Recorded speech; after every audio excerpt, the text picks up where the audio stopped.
Welcome to Ada Continues, episode 278, a weekly podcast posted up every Monday in which we talk about video games related topics on Mondays on adacontinues.com as an MP3, and it goes up before that on youtube.com/adacontinues as a video. And y'all know who it is. Boom, boom, boom, boom, boom, boom, boom, boom, boom, boom, boom, boom, dropping the beat. Wow. But for that one person out there who doesn't know who it is, I'm Staffa. I'm the host. And I have different guest hosts with me each week. And this week I got Mr. Kevin. Hello, hello. How you doing, Kevin? Doing pretty good. How about you? Doing well. All right. So this week's episode segments will include some like pre-E3 talk because it's E3 week and we're recording this before E3. So we're doing some pre-E3 talk and some news. And that's basically it for this episode. But before we get going, one quick disclaimer that all opinions expressed on the show are of our own and not of our employers, past, present, future, or alternate realities. None of it. It's of our own. Of this reality. Yep. It is not representative of me and other realities.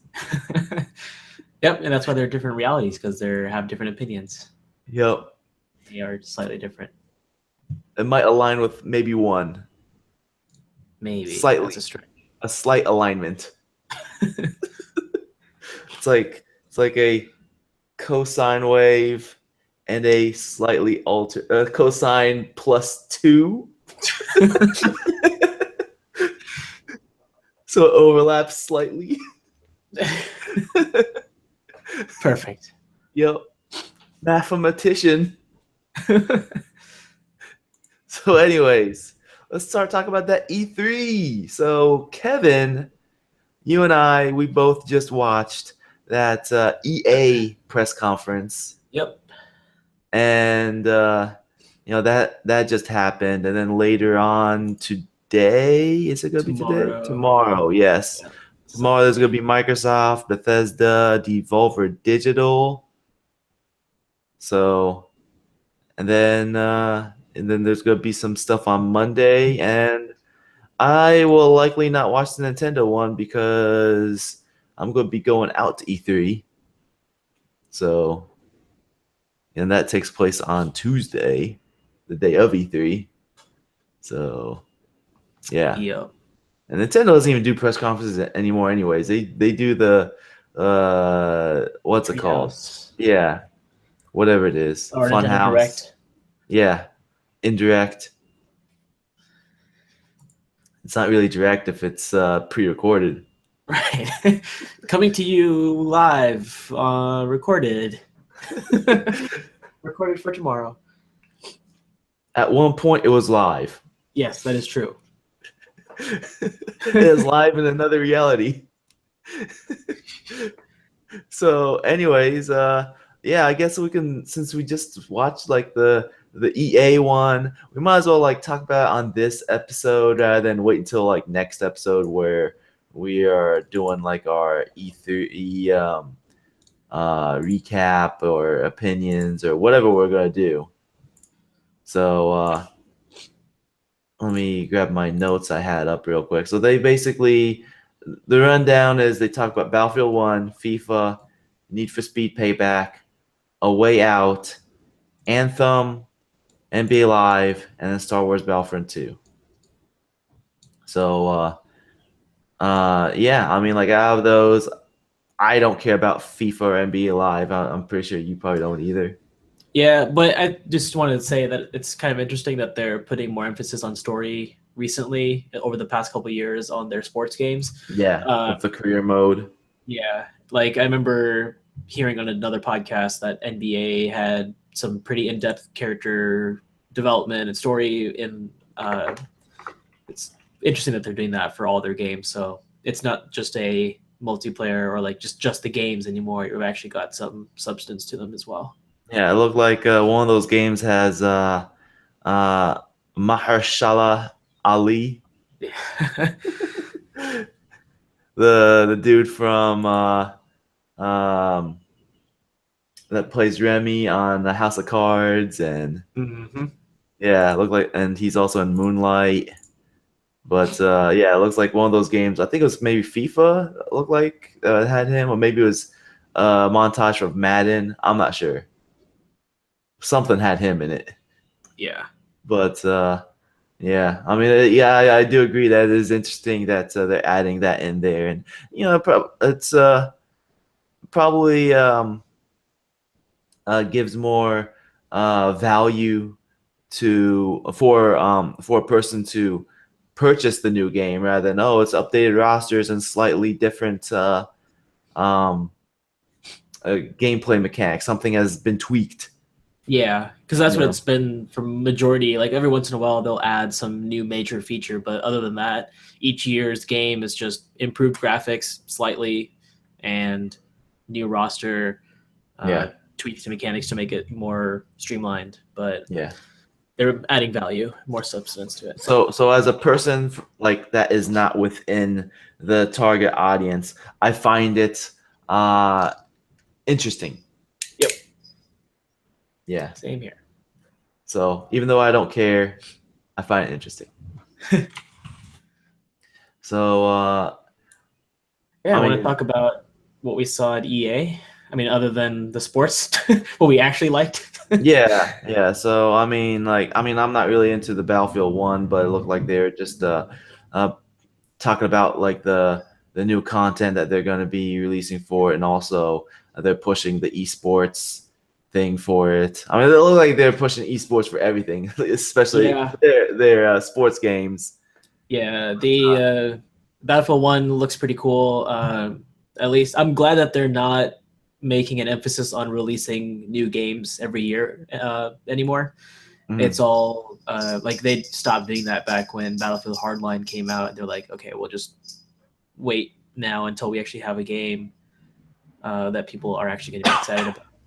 So the new Battlefield 1 expansion, they're going to be taking it to more eastern parts of the world. And they're also introducing, I think we've seen ads for this in the game itself, like on the menu, but the Women's Battalion of Death will be a new, I think, a new campaign or like a new DLC.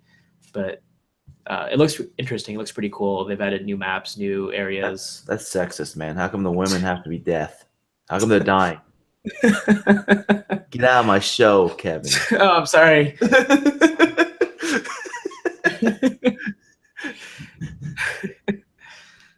But yeah, it looks good. I probably won't pick it up immediately, but since I own Battlefield 1, it'll probably eventually happen.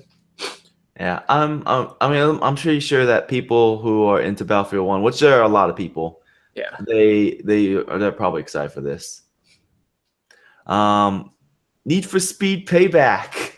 Yeah, so I'm a this YouTube one I like to content call creator. Need for Burnout because the video that they showed, the gameplay, it looks almost exactly like some of the destruction mechanics have been brought over from Burnout into Fast and the Furious Burnout yeah for Speed. for speed Burnout for speed. Yeah, because the story is now like a heist story, so it's very much like Fast and the Furious, or at least like the recent Fast and the Furious movies. No, I haven't seen the recent one. It's Oh, more. I I haven't mean, seen it like reminds me of the older ones, well, where like it was more about heists rather than I mean, like fighting the older ones submarines.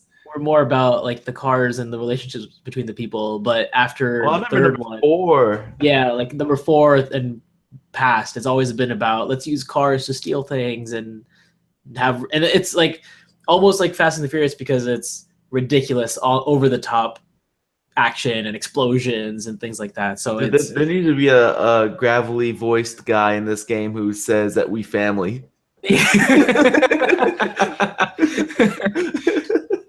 Yep. That's what Need for Speed Payback needs, and then it's done. Yeah, that'll be a perfect game. Yep. 12 out of 10. the multiplayer makes World of Warcraft looks like a single player game. Perfect. Yeah. Well, I mean, it looks like it could be pretty fun. I'll keep an eye on it. Not super extremely excited for it yet, but it looked interesting. And hopefully they have a ton of car mechanics, customization mechanics, because they kind of showed that like a little bit. They talked very briefly about customizing cars, but they didn't really go into detail about how much customization you can do. But it is Need for Speed, so I'm hoping that it's like not only performance customization but also visual customization, because that'd be good. I think the last Need for Speed game that I played, which was just called Need for Speed, from like 2012 or something like that. I don't remember. Maybe. But that one, from what I remember, didn't really have any visual customization at all. You know, from watching this, like on one hand, it seems interesting that they're adding like story and stuff to it. Yeah. But on the other hand, I feel like they try to do this already with like Need for Speed The Run. Yeah, it was where that one was like adding parkour into it, and it was like Assassin's Creed kind of. Yeah, so I mean, as long as, I mean, I've actually kind of really wanted another racing game where you actually get out of the car, but they need to actually make the story good, and they need to make it's double the work though, because they have to already first of all make sure that the driving mechanics are as good as they have been, but then adding completely different mechanics into the game, which, I mean, it's not like they're incapable of doing it. They've got the experience of making different styles of games, and they just need to be able to make the effort to put them into one game. But the way how I look at it, it's like having a game that's like, you know, the series has always been on foot, and then they add vehicles into it in the sequel.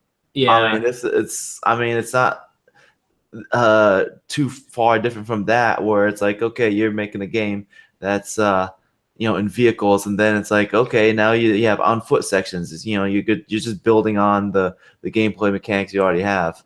Yeah, but I have a feeling that they didn't show really what looked like any gameplay of the characters out of their cars. So I'm assuming most of the story will just be cutscenes and voiceovers during the gameplay. Mm-hmm. But I think from what we saw, it's pretty safe to assume that 100% of the gameplay itself will just be driving cars and then cutscenes for story. Mm-hmm. So A Way Out. So yeah, this one looks really interesting. It's made by the same developer of Brothers: A Tale of Two Sons. Yep. And it's a good game. Yeah, that is a fun game. I'm not like as in love with it as Total Biscuit is, who says that's his favorite game of all time. Favorite game of all time. It's like, that's fine. That's your favorite game of all time, but yeah. It is interesting, like, because it's very unique. There's not very many games where you're controlling more than one character at the exact same time. Yeah. So basically, in this game, you're two guys breaking out of jail, and you control one with each analog stick. Yeah. No, not at all. No, they actually made this a co-op game rather than a single player co-op game, which was like what Brothers was. Like, yeah. Like you're co-oping with yourself. Yeah. So this one, you control one character, but it's very heavily co-op puzzle. I guess there's a lot of things that you have to do with another person. So it kind of reminds me of like the Portal 2 multiplayer, or Army of Two, and also there was another game that I had in mind. Lynch. Okay, I guess I never played that one, but it's the Bethesda one, the one that was published by Bethesda, where you're going through, it's like a fantasy setting. One person plays as like the warrior character, one plays as the archer character, and you're like solving puzzles to get through dungeons. I think it's nope, not that. I have it. Oh man, something Reckoning. I don't know. Kingdoms of Amalur Reckoning. No, okay, that's not the one. That was the. That's Oh, EA. and this is gonna bother me until I honestly don't know what game you're talking about. Oh well, I'll figure it out eventually. But basically, like it's a heavily co-op game where one person, you have two people and there's two characters in the game and they can switch between them if they want. But a lot of the game mechanics are very dependent on two players, just like Portal 2 multiplayer. Well, like the interesting thing about this game is that like the majority of what they were showing off was split screen, and it wasn't always like split right down the middle. Like it would, like the person who has more gameplay would have more screen than the other person who's like, you know, maybe they're in the cutscene or something. Yeah, so one thing actually that I was a little confused about is when the guy was on stage, he was saying this game is only split screen. He put an emphasis on multiple times saying it's only split screen. But then immediately after that, he said you can still play online, but it's meant to be played with a friend on your like. Well, since this dude is Swedish, like I think he doesn't know what the word "only" means. Yeah, I mean it could be a language barrier thing, but what I'm wondering actually is I'm thinking he means this is they are emphasizing that this game should be played with a person locally rather than online. But if it really is only split screen, then maybe it will like continue to have that split screen style while you are playing online, so that you can see what your partner is doing. Yeah, so that was actually I was just about to say that, like, and also how you mentioned where it's not exactly down the middle, like it will either like show more of the screen for one character and then like a smaller part of the screen for the other character, and it might be based on how important the action is for one character, like if they're the one who's initiating something while the other person is just waiting to be ready for something. So that might be the case where it dynamically changes how much screen real estate each character gets based on this current situation. And even if you are playing online, you can still see what the other person is seeing. You know, like I feel like this game, it can go either way as far as like how well it will sell, because a lot of people who want a campaign, they want to play it by themselves. Yeah, you know, they don't want like another or they don't want the requirement of someone tagging along. Like they like the option of having co-op, but they don't want the requirement of it being co-op. But on the other end, there are lots of like couples that like playing games together. yeah, Especially with video games becoming more popular and more accessible. So this might be a good game for couples. Yeah. To play together, you know, co-op. Yep. So I think it might be able to sell well due to scratching that itch for, or that need for people that want the speed, need for speed. I mean, need for co-op. So yeah, I mean, like I can see it going either way as far as sales, but I do really like that EA is taking a chance with this. This reminds me of like back in like 2005 or 2006 when they announced like all these new IPs. Like they had Mirror's Edge and Brutal Legend and the first Dead Space. You know, like they took a lot of risks that whenever what I can't remember what it was. I think it was around 2005.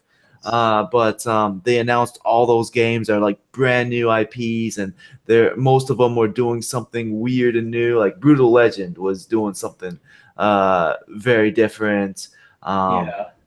And Mirror's Edge also doing something very different with first-person parkour.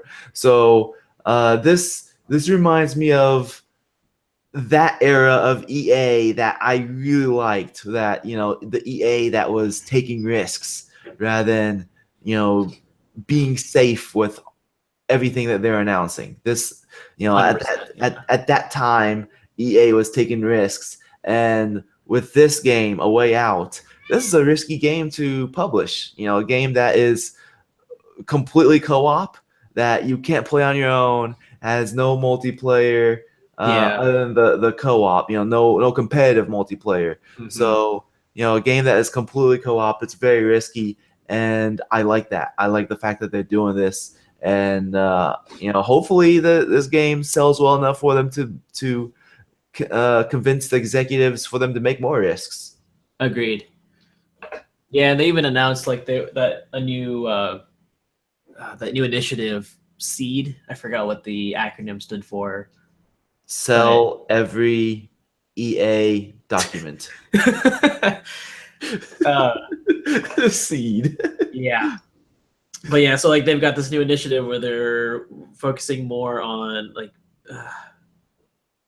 being able to, I guess, fund ideas from get other people to submit their ideas, and if it's something that EA finds interesting, then they'll work on it. So they're kind of being a little bit more open to other ideas.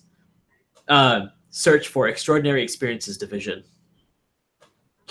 So like it's like an incubator trying to come up with new ideas, new technologies, new just exploring new things rather than always sticking to what they know. Mm-hmm. And also the game that I was thinking of that I couldn't remember earlier is called Hunted the Demon's Forge, that co-op game. Basically, it's similar idea where you have to play with one other person, and each person takes control of one character, and you're kind of going through these these dungeon rooms. Oh, I think I remember this. This game didn't get good reviews, did it? I don't think it was very popular, but I actually kind of liked it. It was really fun. I mean, I never finished it. It wasn't like that cover art looks really cool. Like if the game itself looked like that, style. Oh yeah. No, it's a little less stylized than what the cover has, but yeah, like if it was more really stylized to look like that would have been been pretty cool. It is fun though. I mean, if it goes on sale, it's $5. I would recommend picking it up at some point. Wasn't there like some weird DLC thing on Steam with this, like weapons or skins or something like that? I don't remember. There was something on Steam. I remember. There's currently no DLC being sold, so if there was DLC, they probably merged it into the full game. Okay. But not that I remember there being any DLC. Okay. It's a $5 game. Yeah, but I mean, for $5, I think it's totally worth it. Especially if you enjoy like the co-op RPGs. Does this have to be played co-op? I think so. Actually, okay. I don't know. I want to say yes, it has to be played co-op, but I don't know if AI takes over the second character if you're playing by yourself. It was developed by inXile, who worked on Wasteland. Yep. And A Bard's Tale. Yep. Spoony Bard. All right.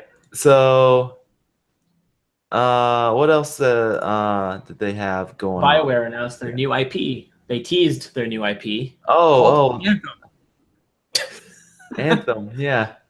They very little information about it, but it kind of reminded me, like the character that they showed at the very end. His armor reminded me of something straight out of Destiny. Mm-hmm. But it's a new sci-fi IP, which might be somewhat post-apocalyptic sci-fi. So like when they showed the inside of the armor, it reminded me of the Titans from Titanfall. Yeah. So I was like, mass Titan effect fall. Effect fall, yeah. Was the voice that was talking, was that Rosario Dawson? I have no idea. It sounded like her testing to me. telling whose voice always, especially if it's not someone I know. If that is her, then that'd be like the second EA game where or that I know of that she's in, because she was also in Syndicate. Mm. I would not be surprised if it's her, because she seems to be in a lot of like geek stuff, like comic related stuff and video game stuff. So, I would not be surprised. What else? So yeah, I mean, there's not much to go off on Anthem, because of the fact that it was a teaser of a teaser. They didn't. They basically just showed the setting, which looked post-apocalyptic, and the name of the game. Yeah, so I got that post-apocalyptic feel because they showed like one of the colonies, and it looked something like in an abandoned place with makeshift market and just lights kind of strung around, almost something like you would see in Metro, and like one of the subway stations, just kind of like haphazardly put together. And then they cut to a scene where they showed the outside, and it's all overgrown, and then they had this monster, like huge monster, barely visible, roaring into the forest area, whatever it was. They built a wall to keep out the monsters. Yeah. The greatest wall you've ever seen. Did the monsters pay for the wall? Sorry.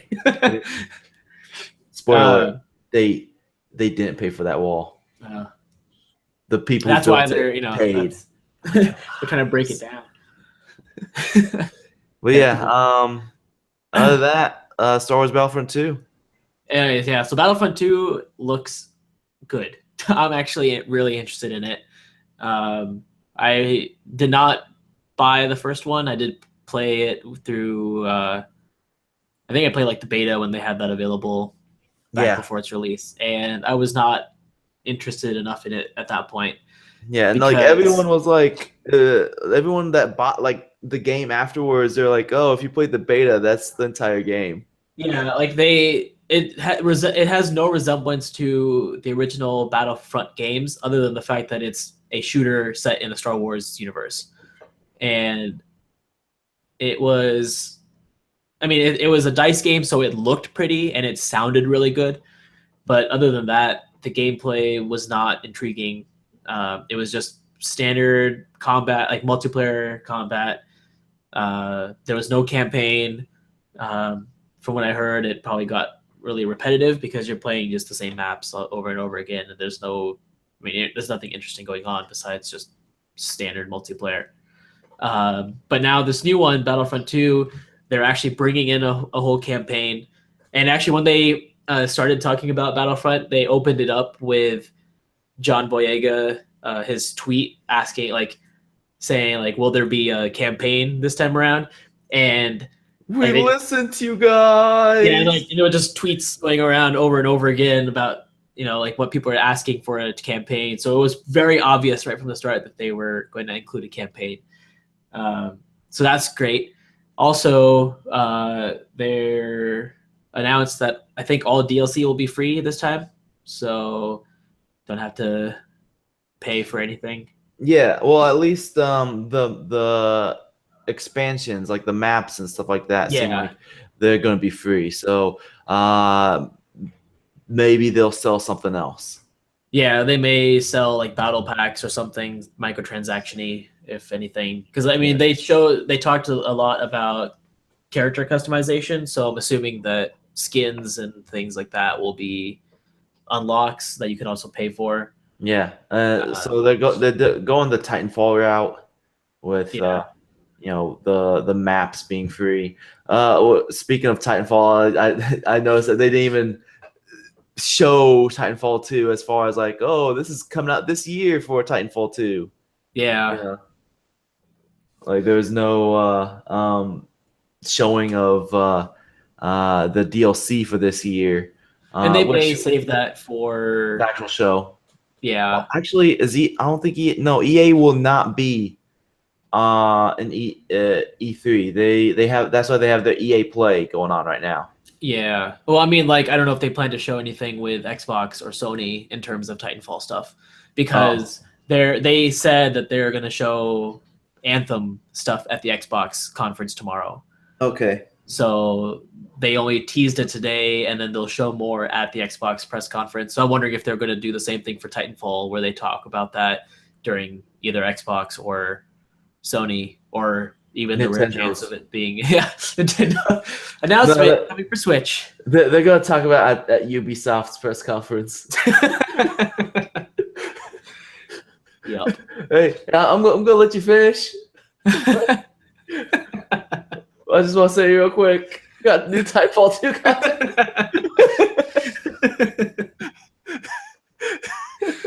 That would be the best. Yeah. But yeah, Battlefront 2 looks really good. They also showed a very small clip of space combat, which made me excited. So there will be either, hopefully, like it will be like it was in the original Battlefront games, where you can actually just fly into space from a planet. But I doubt that. I think it's going to be maps that are specifically in space. Jetpacking is now a specialist. Yeah. That was pretty dumb in the first game, where it's like, oh, you reach level 5 or something like that, and unlock the jetpack. And then everybody has a jetpack. Yeah. Because unless you're below, I don't know, it was like more like level 10 or something like. Either way, it's like, oh, the scrubs aren't gonna have jetpacks, but if you're high enough level, everyone's jumping around with a jetpack. Yeah. But also another thing that they mentioned is that everything will be point-based as opposed to pickup-based this time. So instead of waiting around to pick up specific items, you'll be able to assign points to your character and actually purchase them. So it'll be kind of like more RPG style, where you're actually doing skill progressions.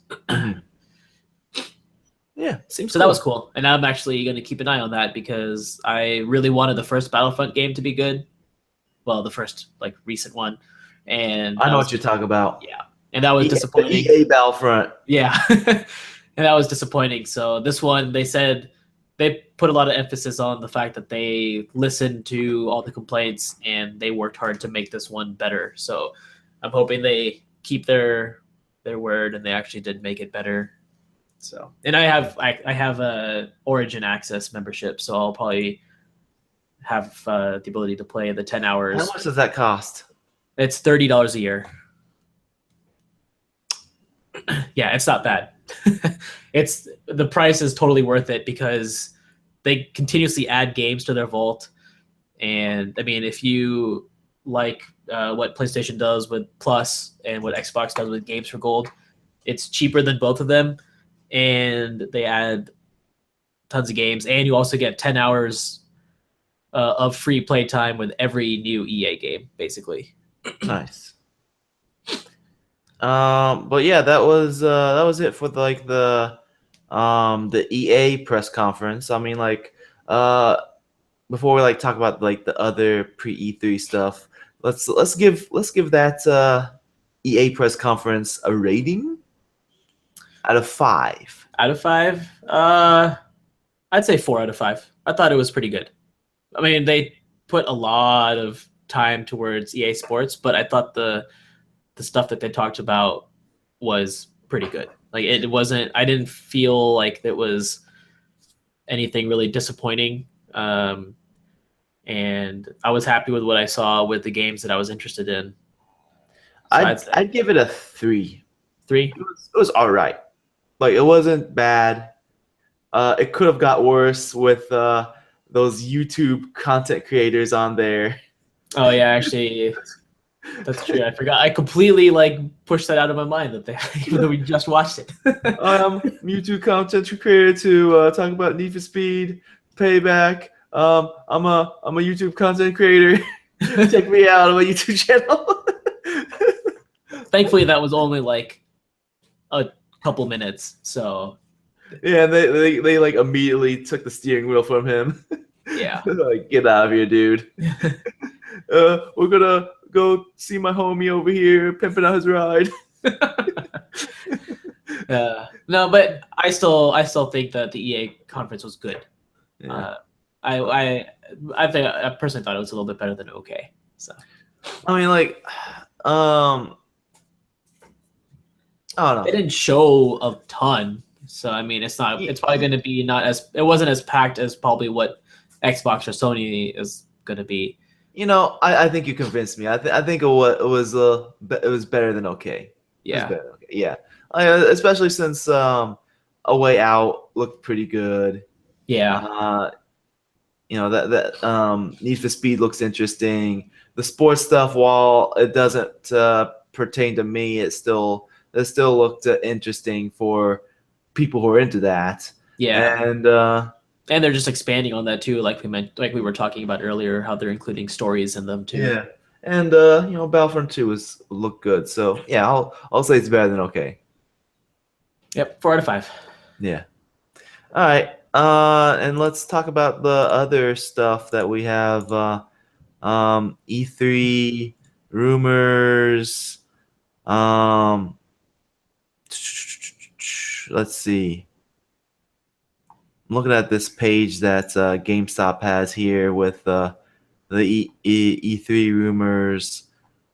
Looks like possibly SNES Classic. Oh yeah, I remember hearing about the potential of an SNES Classic a few weeks ago, and I mean it kind of makes sense. That's since they stopped selling the NES Classic, but I guess we'll see what Nintendo does on whenever their conference is, Tuesday, I think. Yep. Yeah. The Nintendo Direct, indirect. Directly indirect. They're definitely going to be talking about that Mario Rabbids Battle Kingdom crossover, which was leaked. That artwork with Mario with the gun, which I thought that looked pretty cool. Ali wasn't so interested in it, but I thought it looked really cool with Mario posing there with that gun and that the rabbit does dressed as Princess Peach was hashtag sassy or something like that. Yeah. Let's see. Looks like a new version of Pokemon Sun and Moon for Nintendo Switch reportedly on the way. No big surprise. Microsoft said there won't be a Halo 6 at E3.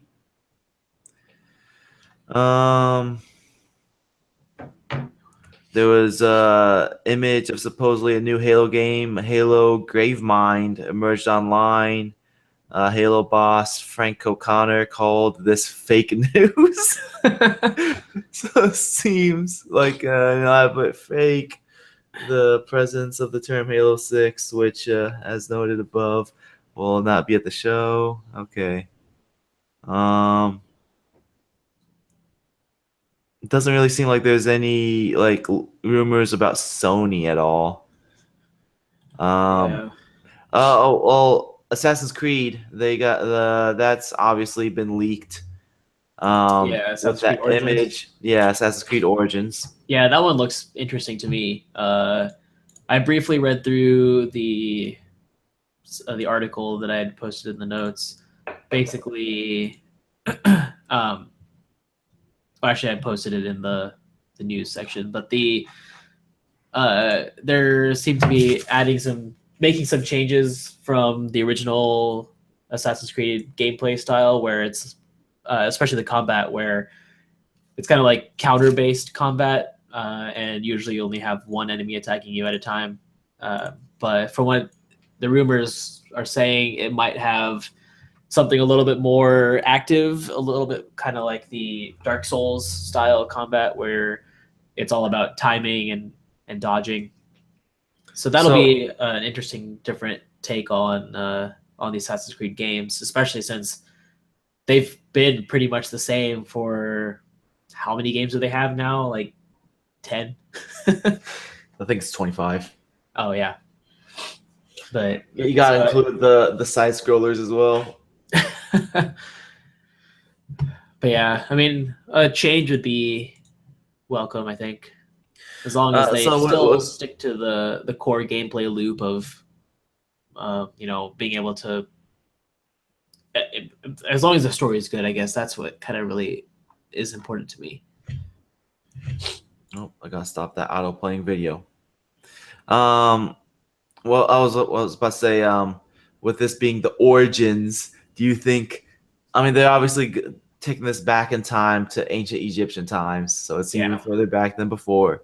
And what this called origins, I'm assuming that they're gonna like go into more story on the origins of the creed and the what's the other dudes, The Templars. the Templars. Yeah, Yeah, the assassins so of the Templars.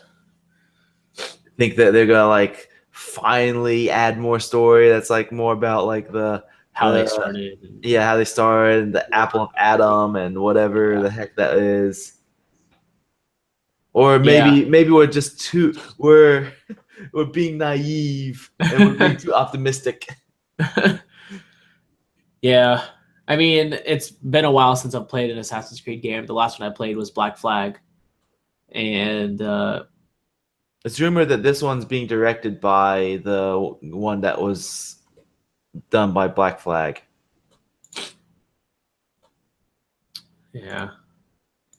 Well, I mean, like I thought Black Flag was I don't know. I liked the combat, like the pirate stuff, but that should not have been an Assassin's Creed game. Should have been its own pirate themed game. Let's see. I'm looking at the link that you added. The one yeah. that from The Verge. Yeah. So there's a few things in there too. Smash Bros to Switch. Well, of course. Big surprise. Yeah, that one's a bit obvious. But the one that I kind of wanted to talk about is Bethesda's new IP. So it's been kind of known that Bethesda is working on an entirely new IP besides Elder Scrolls and Fallout. Mm-hmm. They're still working like their next game that the next like game in their known series that's supposed to come out is Elder Scrolls 6, but not for a very long time. And it's been rumored that they're going to release another game before that. And according to this article, back in 2013, they filed a trademark for Starfield. So there are rumors that Starfield will be revealed at the Bethesda press conference this year. Tomorrow. Yep, tomorrow. And I mean, not much is known about it other than it's not Elder Scrolls and it's not Fallout, and it's a completely new IP that Bethesda is working on. So it'll be interesting to see, and it's potentially sci-fi setting, so it won't be like post-apocalyptic like Fallout, but actually sci-fi where things are not destroyed. Looks like this article says that Halo 6 exists and runs on Windows 10, so maybe Microsoft is trying to surprise people by saying, "Oh, it's not gonna be there." I mean, if they release Halo for PC, that'll make me happy. As long as they release the Master Chief Collection on PC too. I mean, this would be kind of like when David Jaffe was like, "Oh, there's no Twisted Metal at E3 this year," and then he comes riding a big Twisted Metal truck. Yeah. Beyond Good and Evil 2 isn't dead. Yeah, right. It's dead. Tomb Raider team will pass on Lara Croft and show Marvel instead. Oh, so they're gonna be Crystal Dynamics will be working on an Adventures game. Yeah. For Square Enix. There's still a couple. From what I understood, there were still like two other Star Wars games also being developed. There's the one that Amy Hennig from the Uncharted games is working on, and I think is she working with Visceral, or is that I'm pretty sure that's Visceral. Okay, yeah. So there's the one that Visceral's working on, and then I think there was rumors of another one also being developed. Yeah, with like Jade Raymond being the producer. Yeah, I just don't remember which studio was working on that. The one that makes video games. Oh, yeah. That one. Yeah. Let's see. Other rumors that we got going on.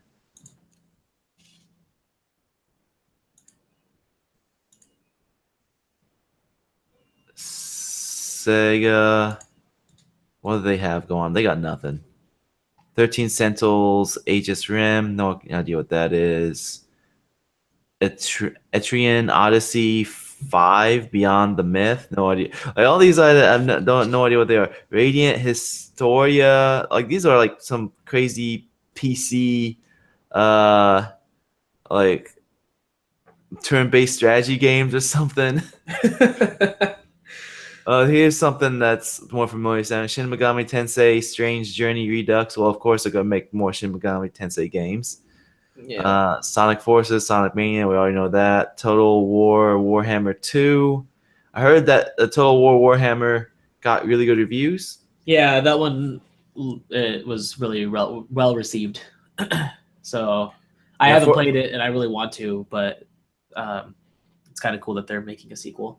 Yeah. For a long time, Total War games were really well received, and then the past few years they were releasing some bad ones. Yeah. And then this one brought back with. I think part of it also was because it was a nice change from the real history based Total War games. Because all of them were like Total War Rome, Total War Shogun, Total War Medieval. Like they were all based on real life history time periods. And then Warhammer was the first one that was based off of a fictional setting. And so it was a nice change of pace for most people who played the Warhammer games. And they did improve a lot of the mechanics that made it really fun too. So, yeah, I can't remember where it was. I played a demo of I think it was like Total War Attila or something like that. But it was either E3 or PAX, and I had no clue as to what I was doing. I think it was PAX.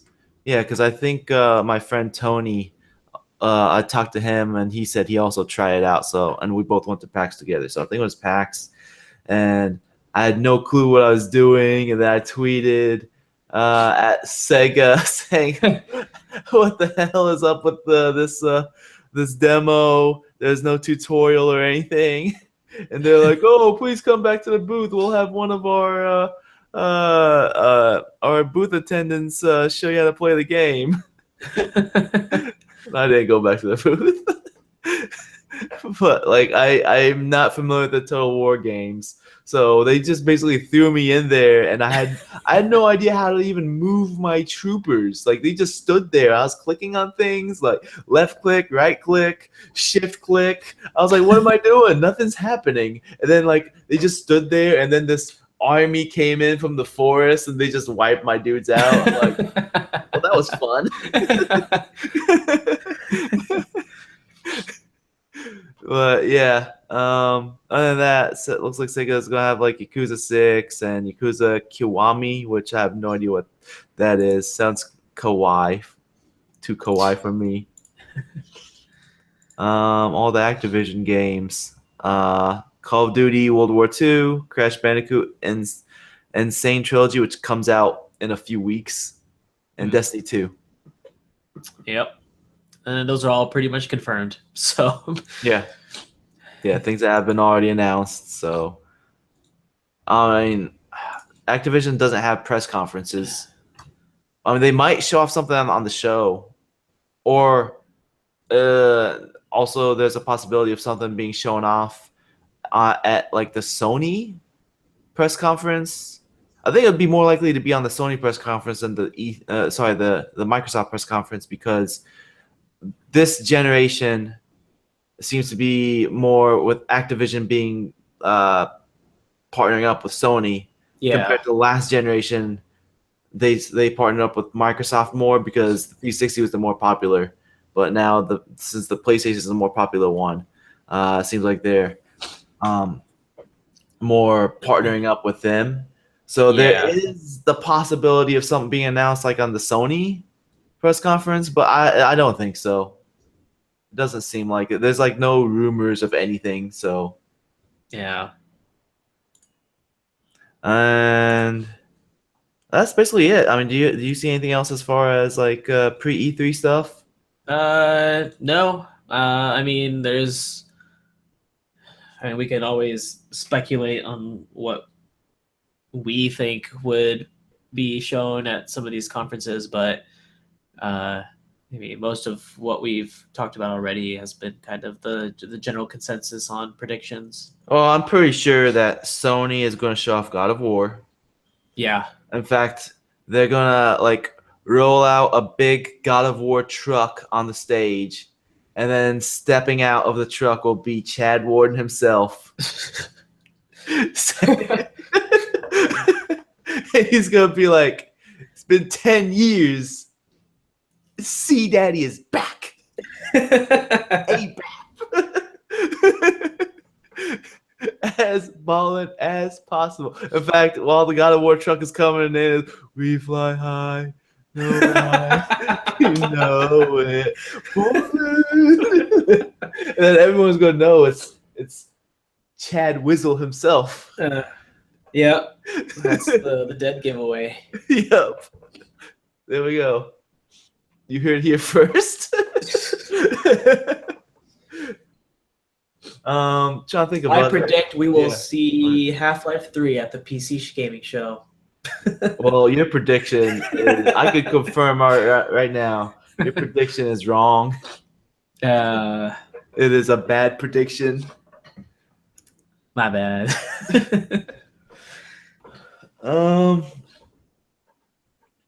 I don't know. I can't really think of any like games that. I am actually looking forward to seeing more of Far Cry 5 from Ubisoft. That's the first Far Cry game that I'm actually interested in since 2. Ubisoft will announce a new Splinter Cell game. Yep. Voiced not by Michael Ironside. Mm. They're going to be like, Sam Fisher has been gone for a while. And then so... In fact, that's how they're gonna start the announcement. It's the theater is gonna go dark. It's gonna be at the very end of the press conference. They're gonna dim the lights. It's gonna go black, completely black, and then you hear, and then you see like the 3 green lights pop up on the screen, and then it was like, whoa! Man. And then it's gonna be like a Michael Ironside sound-alike saying, "They killed everyone I know. Now I'm here to kill them. Where's my daughter?" So Snake is also coming into this series now? Dude, don't you know he was Sam Fisher is slowly turning into Snake. Oh. And then after they put the logo on the screen, they're not gonna show any gameplay at all. They're just gonna show the logo. It's gonna say Splinter Cell Rejuvenation, and and then like out comes Hideo Kojima. Oh. Yep, they abandoned Death Stranding already. Hey, he can work on more than one project, just like Inafune. It's like, yeah, I'm working on Mighty Number 9 as well as like these other 12 games right now that all are going to get bad reviews. Yeah, that's why they got bad reviews, because he split his time across too many games, spread himself too thin. What was that game? The 3D platforming, like Reforge or something like that. Oh, Recore. Recore. That's what it was. Like, it looked like a cool idea, and it was like, oh, it's an Inafune game, and it's like got average reviews at best. Yeah, and like it did have a really cool idea, because you could, like, what was it? The idea that you could reconfigure yourself into different robots or something like that. Something like that. Like each robot like gave you like a different ability or something. Yeah, like each one would be used for different situations and different puzzles. And it was a cool idea what they showed on screen, but it kind of sucks that they didn't. Here's my other prediction. Inafune is going to step out at the Microsoft press conference with another game.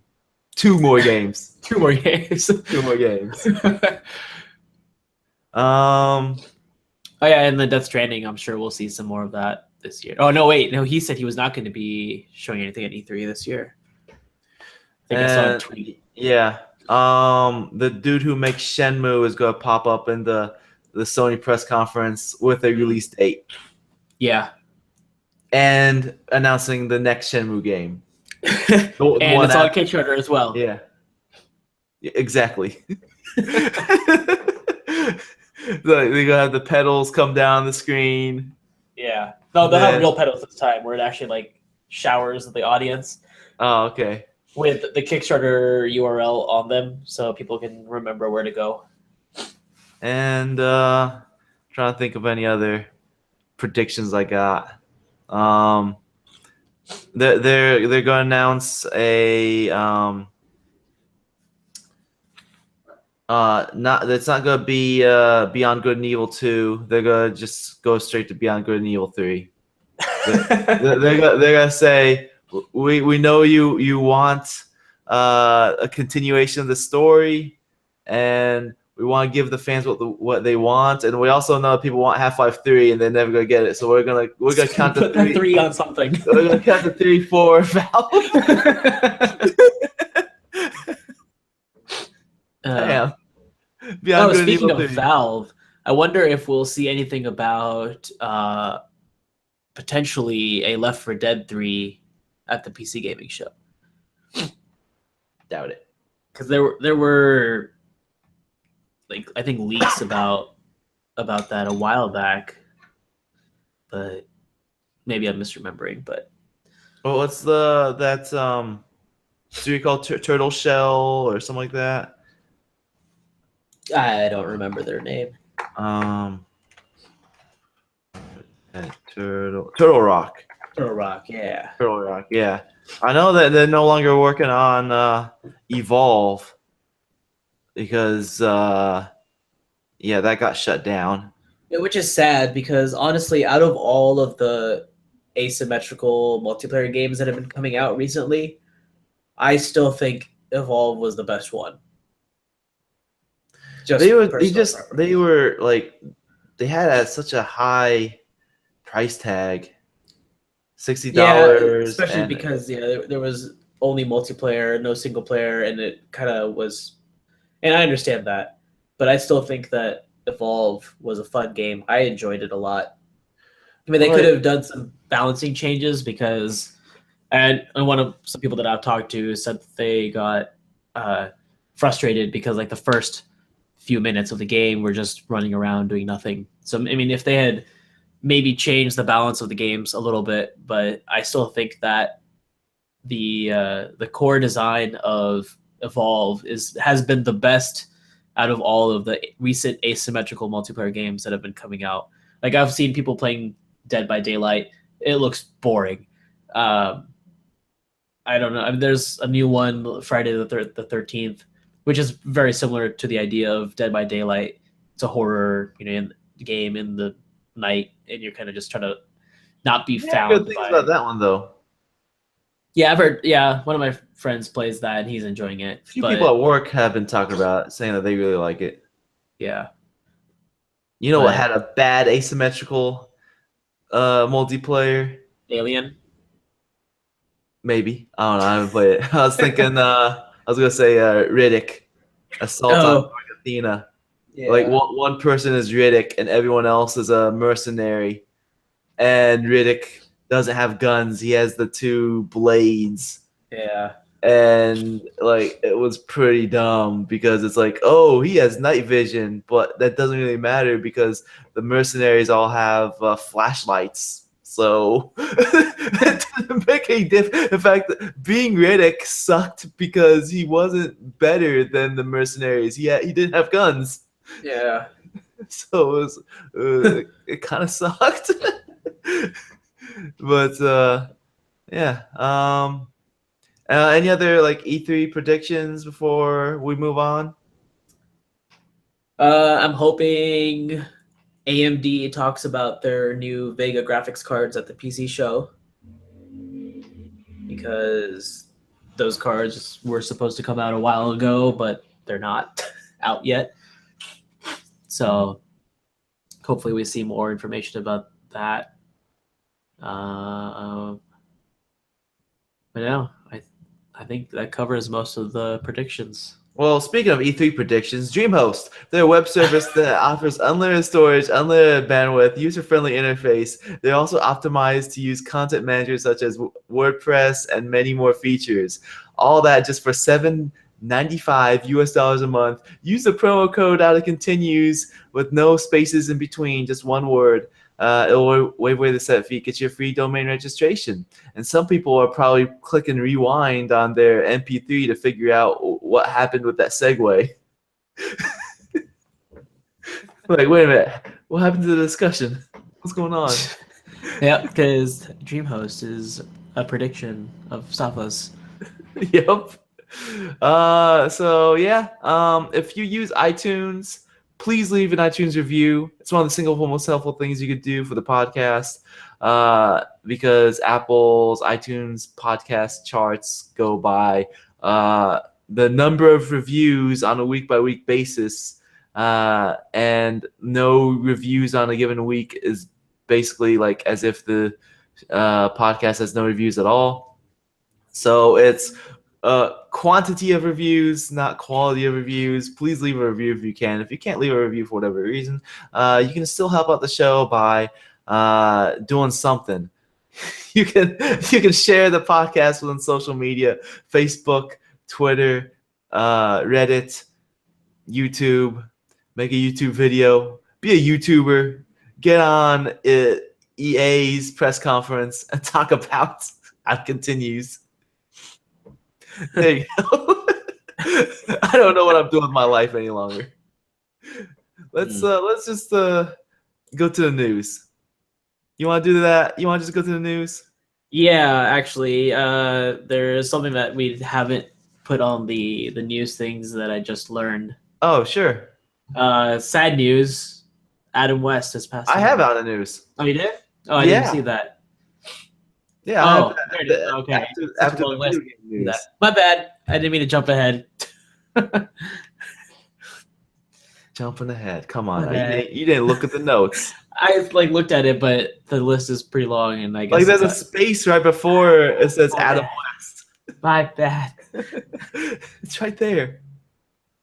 Anyways, moving on to the news. The video game news first, before we move on to non-video game news. And let me screen share this real quick so that we can talk about this together. There we go. So, I hate how they write this headline. What's the Iron Galaxy? So they announced a new game last week. I'm assuming that they're gonna probably show more of this probably on Microsoft press conference, because they've been working with Microsoft a lot, with Killer Instinct. And I know they made like a game for Kinect back then. It was like Racketeer or something like that. It was basically Flappy Birds, a 3D Flappy Birds, but with Kinect. But anyway, so I'm assuming that they'll probably show this off on their Microsoft's press conference. And from the trailer they showed, it's not a gameplay trailer. It's a cinematic trailer. It still gives you an idea of what the game is going to be like, because the dude's running around doing parkour. I don't know why this title for the headline says God of War. It seems more,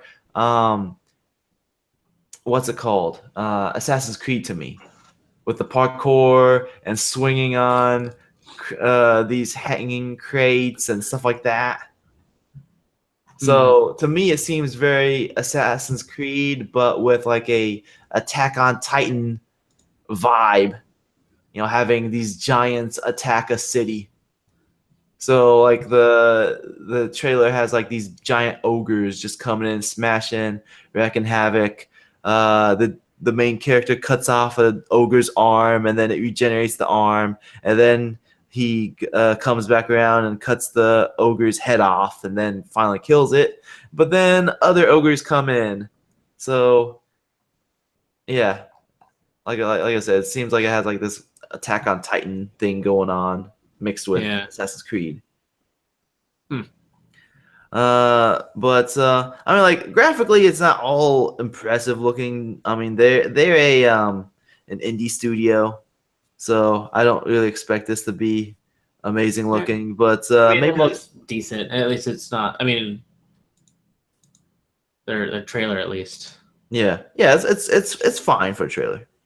It's nothing. Yeah. It's nothing that will blow your mind away. It's not like Blizzard trailers, but Yeah. very So- few things are like Blizzard Yeah. trailers.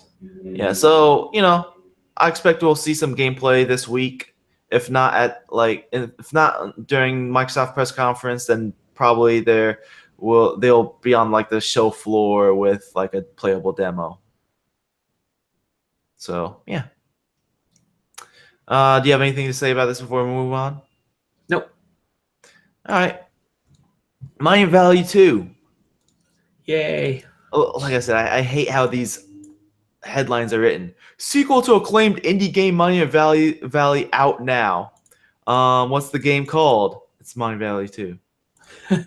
Come on. Well, I mean, it says sequel to Monument Valley. Yeah, but like Monument the way Valley how 2. they word it could have been titled anything.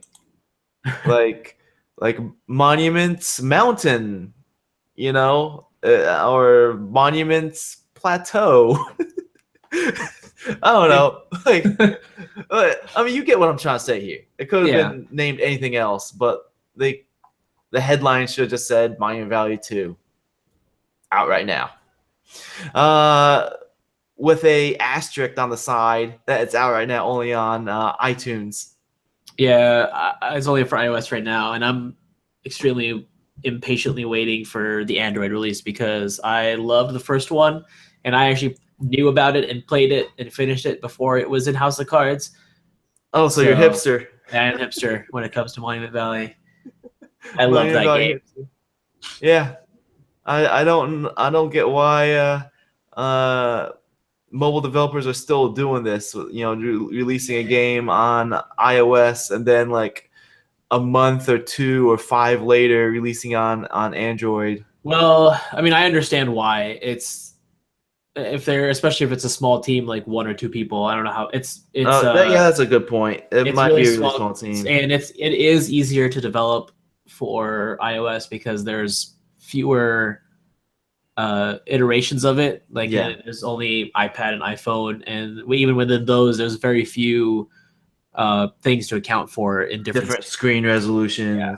But with Android, you have to make sure it works across several different versions with different hardware and different screen sizes and different resolutions. So for 2 people, I think the company is just 2 people. Okay, I didn't know it was just 2 people. Yeah, because I think it's like husband and wife they run a design company, but they also made Monument Valley, which was their first game ever. But they're like a graphic design freelancing couple, I think.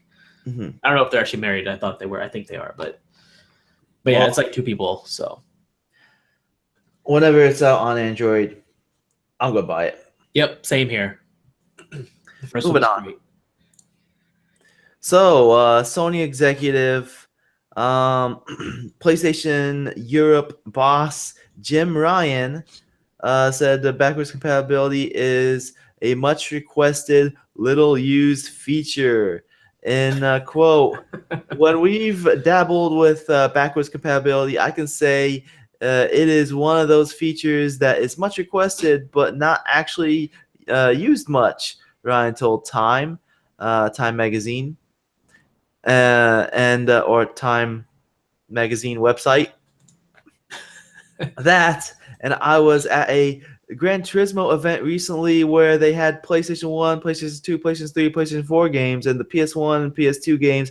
They looked ancient. Like, why would anybody play this? Well, of course they're going to look ancient because I think he's missing the point. The point is not that they're going to look bad. It's the point that people want to play the games that they had played in their past. And then it's for the nostalgia, or because they want to, they really enjoyed the game and they just want to replay them, or whatever reason. It's not. He's missing the point. I'll tell you what. Last month, On the sales charts for video games, whatever it is, the Black Ops 2 outsold Infinite Warfare. Huh. Yeah, because they is now backwards compatible on Xbox One. Yeah. So Black Ops 2 became a better selling game than Infinite Warfare. You know, the game from, I can't tell you when it came out, like 6 years ago or so. Yeah. Yeah, I think Sony is totally missing the point when it comes to backwards compatibility. So it came out 2012. But either way, like it outsold the game that came out last year, and also more people were playing it online than the one that came out last year. Yeah. You know, it's people want to play their games that they already own, and it's like, oh, we have the PlayStation Play, or what is that? No, PlayStation Now, and it's like you have to rebuy those games. Yeah, With and you have to pay like a Microsoft, monthly subscription for PlayStation Now. yeah, with Microsoft's backwards compatibility, you don't have to rebuy the games. If you Yeah. own it, you can just stick it in your Xbox One, and you can still play it. Yeah, and if it was such a like what did he say? If it is a much requested little used feature, then I don't think Microsoft would have put so much effort into making all these games backwards compatible. Yeah, And like every month they're releasing new games to that list. yeah, And it takes a lot of time and effort because they actually have to go and make sure that the games don't have any bugs with the new hardware. They have to do all the testing. They have to fix all the bugs that are there. And it's not just a click a button and it's done. It's like they're actually playing the games, they're testing them, they're making sure that they're working on the new hardware and fixing all the issues. So they're going through a lot of time and effort to make these games backwards compatible, and they keep adding them every month. And if it was such a waste of time for them, then they wouldn't be doing it. Like that would yeah. be a waste of their money and their time. But it's obviously something that they value, so I don't see why Sony doesn't value that same thing either. Plus, on top of it being more consumer friendly, it also helps the developers. Yeah. Because of the fact that people are like, oh, this game is now available again, and I already sold it. I'm gonna buy another copy of this game.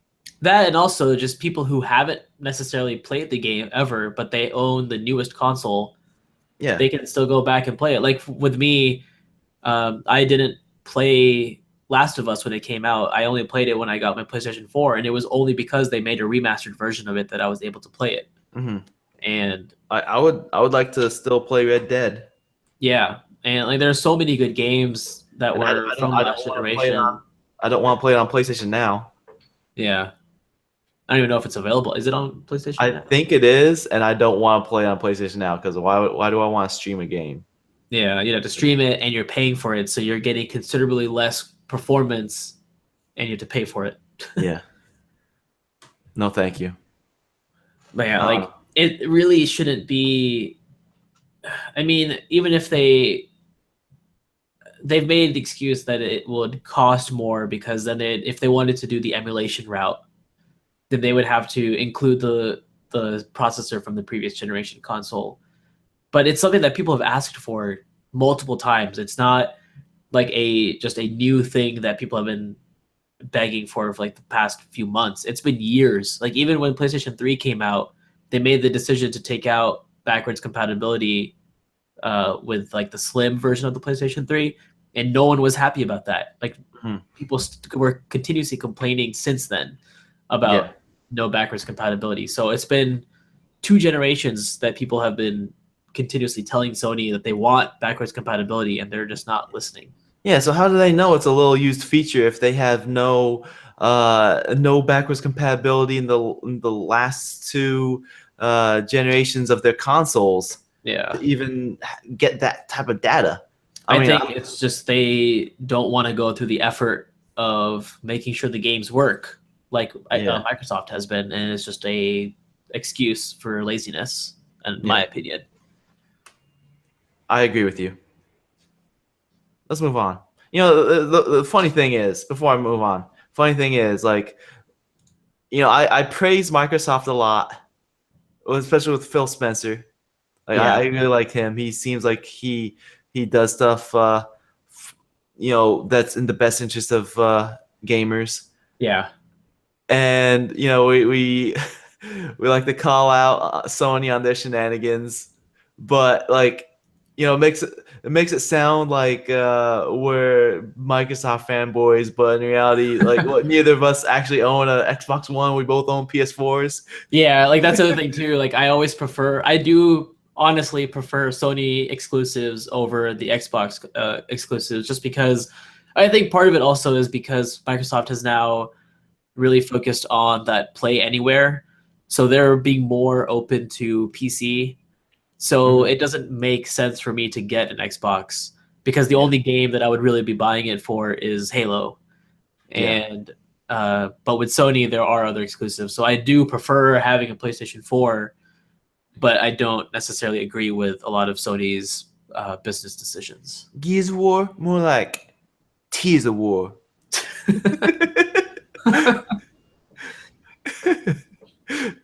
All right, let's move on. Speaking of Microsoft, so Fable, what is this called? Fable Fortune has been announced, and it's gonna hit Xbox One and PC via Steam. So it's not even gonna be on the Windows Store. It's gonna be straight up on Steam, July 11th. So next month. Which means it's not going to have Play Anywhere, which is kind of unfortunate, because that means no cross-platform play. Mm-hmm. Which, I mean, it's going to be a smaller user base. Yeah, and the thing that kind of baffles me is that this is not a Twitch shooter, which, you know, some people would say there's a disadvantage with controller and keyboard mouse users in the same game. Because that's usually like the biggest reason that you don't have cross-platform multiplayer. But this is a card game in the same vein as like Magic or Hearthstone. Yeah, it looks like it's more. Looks like it's visually. It looks. I mean, I can't tell from the game rules from the video, but it looks like it's similar to Hearthstone due to the fact that you have your hero picture in the center, and then you have like a row of minions. So it looks like it's gonna be similar to Hearthstone. I've said this before, I think on the podcast, that I feel like collectible card games have become the new trend, the new genre that game development studios are trying to rush towards to try to like make a quick buck. You know, I mean, for a long time it was MMOs because of World of Warcraft being so successful, and then it became MOBAs due to League of Legends being so successful, and now it seems like you know, with the number of MOBAs dying down and, you know, settling to, you know, just League, Dota, and Heroes of the Storm, just being those three, and that's it, like no other MOBAs existing.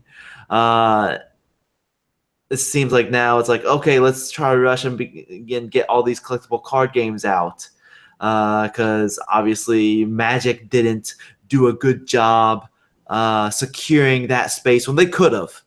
Yeah, they could have if they made good enough software. I mean, they have the cards designed. All they had to do is like make a good enough software, and they didn't do it. And then Hearthstone rushed in, and then, you know, now you have all sorts of other. You got like the what's that game that just came out? The Elder Scrolls game. Legends or something like that. Yeah. Elder Scroll Legends, Gwent. Gwent is awesome. There's like so many other. Well, yeah, I mean, like with Gwent, the thing is that like Shadowverse. Yeah, that's another one.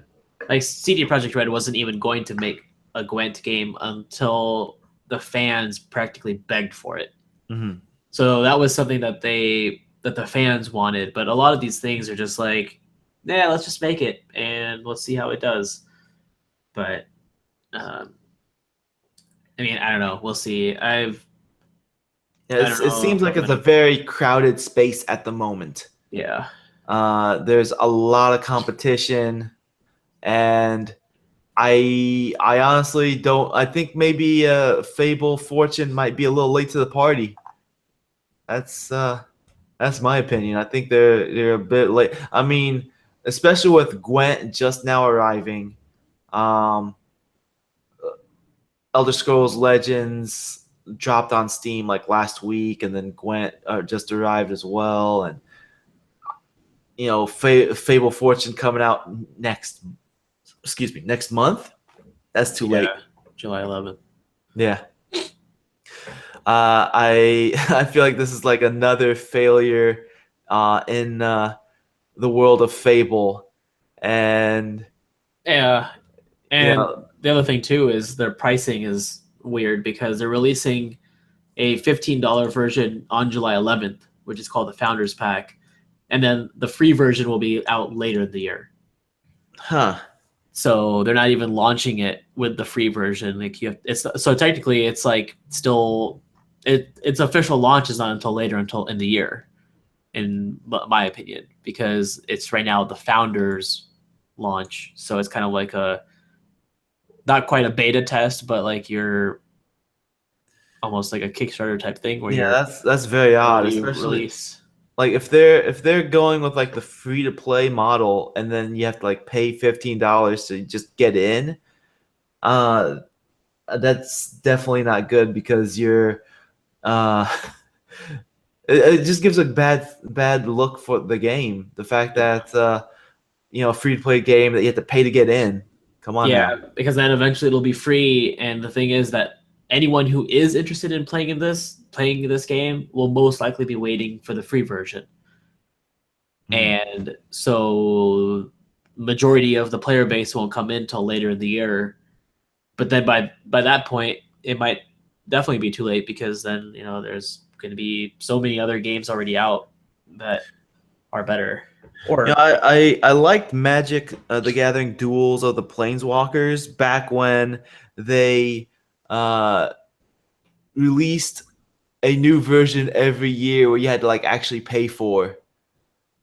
I think that the game was a bit more solid back then rather than now where it's just called Magic Duels and it's a free to play game and it's just a big mess at this point. At least when they were selling the game for what it was like $15 or $20, I can't remember. Whatever it was, you would get all the cards as long as you played the game and unlock them, and then like at a certain point, I think it was like 2016. They made it. No, it was 2015. Magic 2015. You had to pay for expansions, which pissed off all sorts of people, and it just went downhill from there because they went to the free to play route. and honestly, like what they have such a huge game that they could totally do a good job with making a digital version of their game. Like because I think that they don't see the value in it because a lot of people are still paying lots of money for the physical game. Um, and I think one thing that they could do is all the cards could come with like a code or some kind of QR code or something where whenever you buy the physical cards, you can get them for free in the digital game.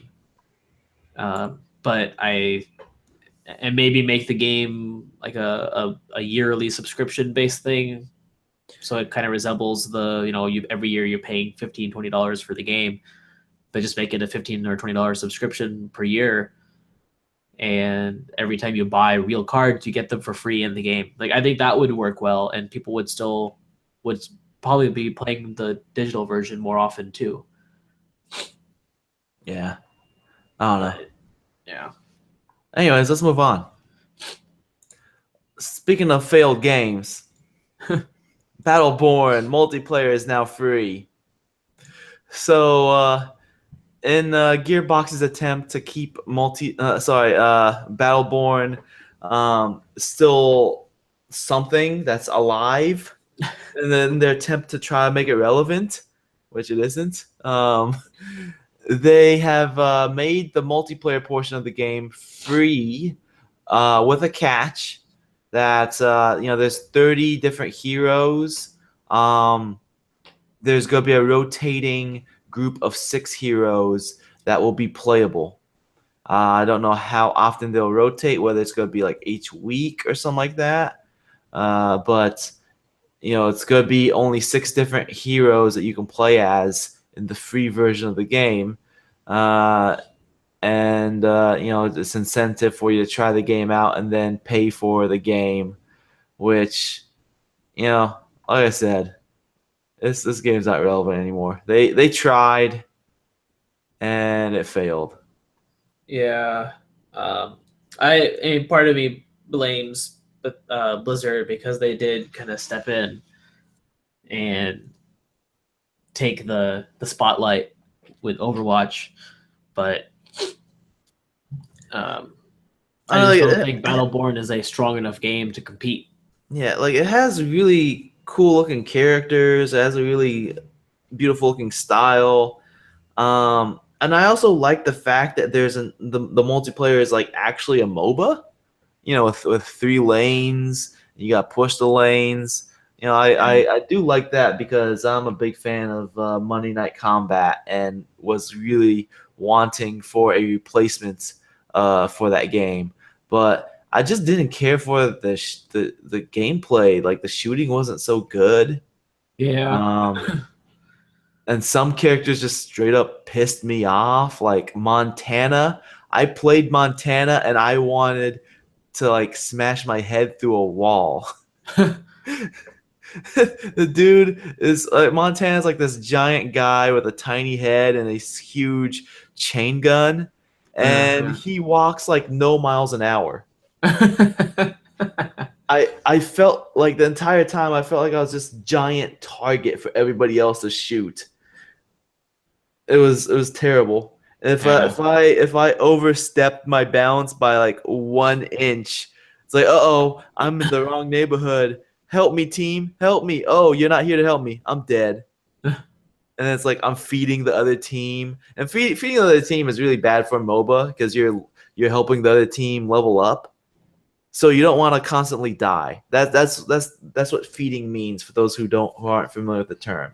You're basically getting yourself killed over and over so that the other team is leveling up. Yeah, that's what I was doing when I was playing Montana. So I quit. I left the game while the match was still going, and I figured 4v5 is probably better than 6v4 because I'm basically being on the other team. Yeah. But yeah, I don't know. That's all I have to say about Battleborn. It's the gameplay isn't as good as Overwatch. Like the shooting doesn't feel as good. Yeah. Anything you want to add? Nope. All right. Let's talk about everything. Where shall we begin? The very beginning. So this game called Everything. It is the first video game to qualify for an Oscar nomination. So it hasn't won the Oscar, and I really don't think it will win the Oscar. I was watching this video of the game. It is very weird. Basically, the game Everything lets you play as everything that's there. If it's something that exists in the game, you can swap from the thing you're currently as and move on to that new thing.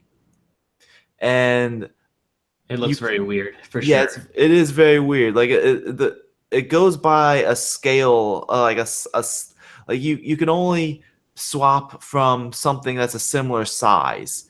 So you can't go from a bear to a ladybug.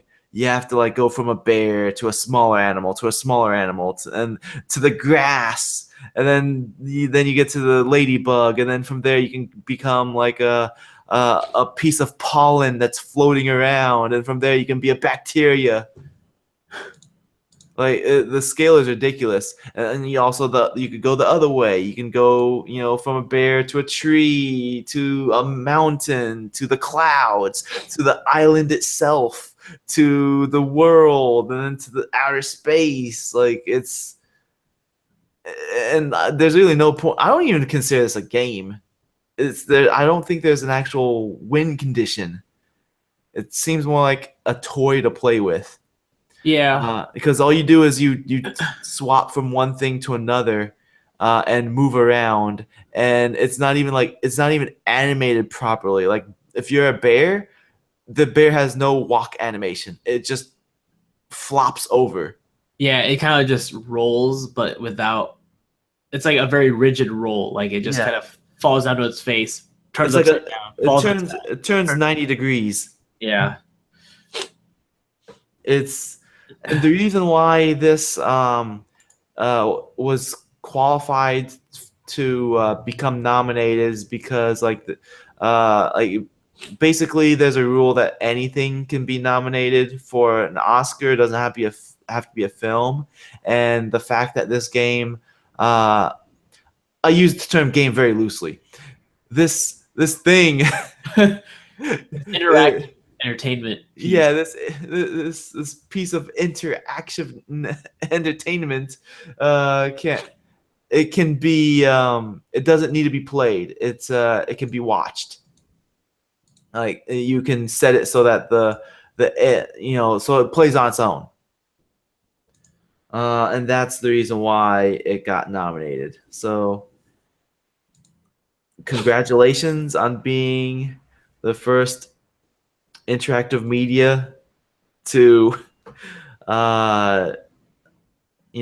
be qualified for a nomination of the Oscars.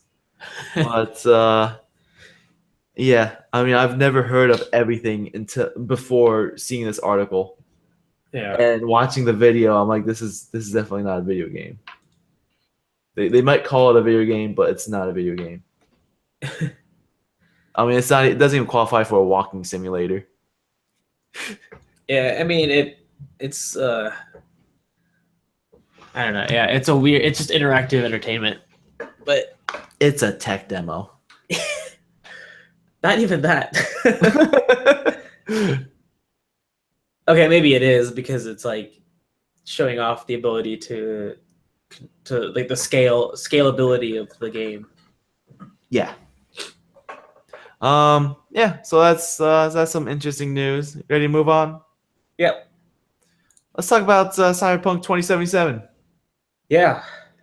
Tell me about these game design documents. So their game design documents for Cyberpunk were stolen. Well, I mean, not stolen. I guess they were compromised. They were leaked because someone got access to their servers and was able to get the documents, and whoever took them is holding them ransom, being held for ransom, basically, and they're demanding that CD Projekt Red pays them. I don't remember how much they put the price on it. But whatever the price is, CD Projekt Red says that they are not at all going to be paying the attackers for that, and they put out like a note on their website and tweeted it out saying that someone had stolen their documents, being held for ransom. They asked us to pay, and we're not going to be paying. And just be careful that whatever you see in terms of information about Cyberpunk 2077, don't necessarily take it as truth because they might change the information in the design documents and make it look like it's a legitimate thing. So the only place to get legitimate information about Cyberpunk is going to be directly from CD Projekt Red. So they just wanted to get ahead of the game and put out that statement saying that whatever you might hear may not be true, because whoever took the documents might change it and make up information about the game, and the only way to know that it's 100% true is if it comes from CD Projekt Red themselves. But this is not the first time this has happened to CD Projekt Red. The same thing happened back when they were working on Witcher 3. Their design documents got taken and were leaked online, and a lot of information about Witcher 3 was released before the game even came out. But we do not negotiate with terrorists. Yeah, pretty much. Yeah, this article mentions that like a similar thing happened to Half-Life 2. I remember like Half-Life 2 was like really close to being out, and then they got hacked, and then they like started the game all over again, and like that hacked like stolen version of Half-Life 2 ended up online, and people were playing it. And Valve eventually they found the person who hacked them, and they basically said, "Oh wow, that was really impressive that you're able to do that. We want to offer you a job because that was pretty good." So they flew him in, and then they had like the police there to arrest him on the spot. Good old Valve. Always been so tricksy. Gay Ben. Yeah, let's move on. So, Xbox Project Scorpio unlocks more RAM for developers. You have a few things to like drop on this. Yep. So the Scorpio will have a total of 12 gigabytes of RAM. And originally only 8 was going to be available to developers to use for games. The rest was going to be reserved for the system itself, like multitasking, running the operating system, running the hardware, all of that. So recently Microsoft made the decision to add an extra gigabyte available to developers. So now there's a total of 9 that will be able to be used for games. And the remaining 3 will be reserved for the system itself. So this is actually in contrast to what the PS4 Pro has. The PS4 Pro only has a total of 8 gigabytes of RAM. So in contrast, the Project Scorpio has more RAM available to the developers than the PS4 has in total. And the PS4 Pro only allows the developers to have 5.5 gigabytes. So there's considerable amount of extra memory available to developers on Scorpio. So I'm assuming this will. Well, I'm not, since we don't really have much information about Scorpio yet in terms of. I mean, we have a lot of its hardware information, but we haven't seen games running on it yet. So, but theoretically, games should run and look better on Scorpio than PS4 Pro. While we're talking about hardware, I did see an article earlier that I completely forgot about till now that said that there's a possibility of Sony announcing the PlayStation 5 at E3. My prediction is no. Oh, no, definitely not. That's not going to happen at all. They will not. Because they just announced the PS4 Pro, and it seems like they're going to be sticking to this the mid-cycle upgrades. Mm-hmm. So when did the PlayStation 4 come out?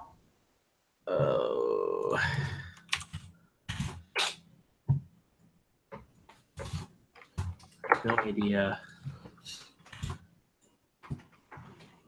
PlayStation 4. PlayStation 4, 2013. 2013. I'd say So 4 years later was when the Pro, right? Was it 4? Yeah, it was close to 4. I'd say like maybe 2018 we'll hear about the PlayStation 5, and then Yeah. 2019 it might come out. I think that makes more sense. Yeah. I don't think we're gonna hear about it this year. Yeah, I highly doubt that we'll see anything besides PS4 Pro stuff this year. Yeah. All right, let's move on. Talk about PlayStation games. Hellblade, Senua's Sacrifice, Senua's, Senua's, Senua's, Hellblade. Yep. Yeah. The next game by Ninja Theory. I was gonna say Team Ninja on accident, but then I paused. I was like, no, that's not right. Ninja Theory. They worked on DMC Devil May Cry, which I thought was an awesome game. Enslaved, Odyssey to the East, which is a pretty cool game. I like that. One of the weirdest video game endings ever. And they also worked on Heavenly Sword. I think that's like their main 3 games that they worked on. Can't think of anything else that they worked on. But they worked on those games, and they're working on Hellblade, contrasting their Heavenly Sword. And we finally have a release date, which is August 8th on PlayStation 4 and PC. Digital only, so it's going to be on PSN, Steam, GOG, and it's $30. They mentioned that they're a team of 20 people. They are an indie game. They are trying to work on a game of AAA quality. And due to them being such a small team, the game is half the size of a AAA game, so that they're going to release it at half the cost of a AAA game. So I looked at their previous 3 games on howlongtobeat.com, and their games ranged to like 9 to 11 hours. And so I'm assuming this game should be about 4 to 5 hours long. Also looking at like the trailers that they've been releasing, it seems like a lot of stuff happens. So it seems like it's probably going to be a very jam-packed 4 to 5 hours, I'm assuming. I don't think it's going to be like, 1 hour and you're like in the same place. Yeah. I feel like it's going to be very fat, like the pacing's probably going to be pretty fast with the story within those 4 hours, 4 or 5 hours. I'm assuming it's going to be about that long. Yeah. So, I mean, for $30, a 4 to 5 hour long campaign, if it's a good one, I'd say it'd be worth it. For me, at least. I mean, if this game comes out with good reviews, then I'll pick it up for $30, especially since I've been really looking forward to this game. It looks really cool. Yeah. Yeah, I saw the trailer. It looks interesting. I don't think I've played any of their games though. So I really like DMC Devil May Cry. I thought that was their best game. And one thing that Ninja Theory has been really good with has been their mocap, and having the actors play out their the cutscenes and everything, and they've had very good use of mocap technology. In fact, a lot of their dev diaries, they've been posting a lot of dev diaries on like their social media, and most of it has been about their mocap technology that they've been teaming up with Epic Games, sharing their technology with them. That's cool. So, and in fact, like Andy Serkis was in 2 of their games. and he's like the king of mocap. Yeah. So, with that considered, I'm expecting this to have a pretty good story, very good cinematics, and I mean, like the whole theme of her being insane and seeing stuff and going crazy. I am very interested in that, Yeah. and yeah, I'm perfectly fine with the fact that I mean, some people are $30. Now I'm worried about this game. Well, I mean, they're upfront. They're saying this is half the size of a AAA game. So, looking at their previous games, I'm assuming it's going to be 4 to 5 hours. And for that length and this price tag, and if it's a really good game, I think I'm fine. Yeah. Definitely. So yeah, I'm still looking forward to this. I'm still excited. Just about 3 months away, and yeah, looking forward to this. Still not my number one anticipated game though. That would be Shadow of War. I'm very excited for that one. But speaking of wars, Wolfenstein 2, the new Colossus, listed on Amazon. So this might be at Bethesda's press conference tomorrow.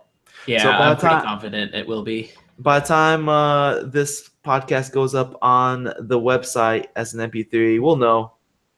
We'll know. So not much to say. Speaking of upcoming games that are amazing, Oh God.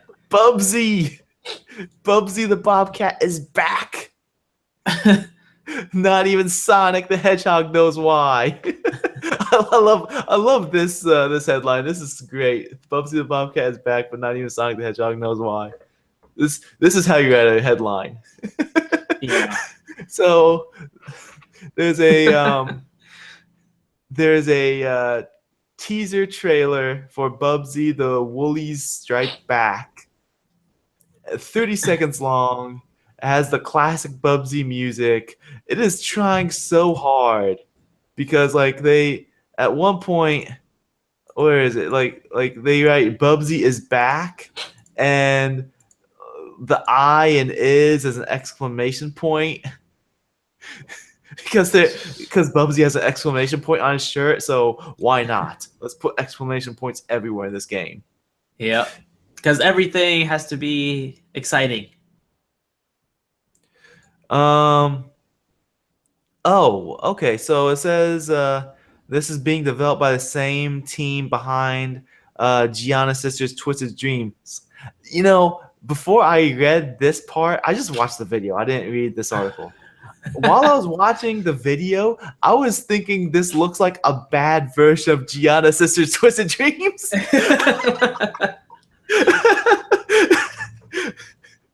I was like, this looks very similar to that game, except a lot worse. And Perfect. This explains why, because it's by the same developer. Maybe they're intentionally making this bad, because that game was the game. Oh, I wouldn't want to say it was a good game. Like there was issues with it. It was a bit hard, but there was some redeeming qualities to Gianna Sisters Twisted Dreams. But Bubsy is known for being terrible, so I don't know if they're going to intentionally make this game terrible or not. So yeah, if you want to play a good Bubsy game, Bubsy 3D. Go to Bubsy3D.com and play Bubsy 3D 2. Oh gosh. This is amazing. Yeah, this is like a game made in Unity.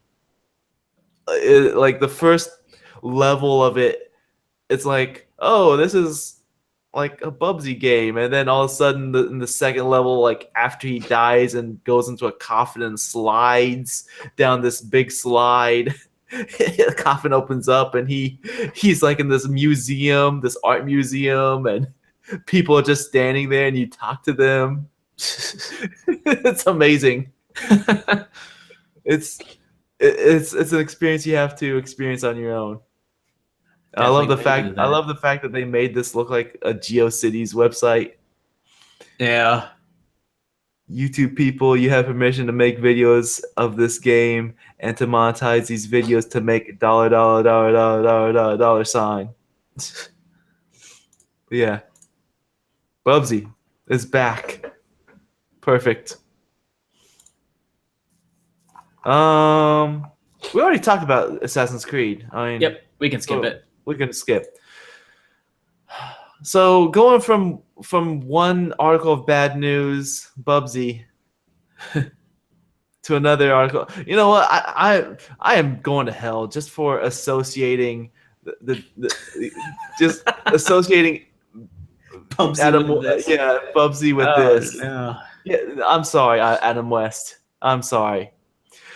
I am not going. I'm not going to finish that joke because it's in very bad taste. It's and I will not associate Adam West with Bubsy. I'm sorry. Adam West. Sad news. Yes. The original live action. Well, not, I guess not the very original, but the most popular live action Batman. Yeah.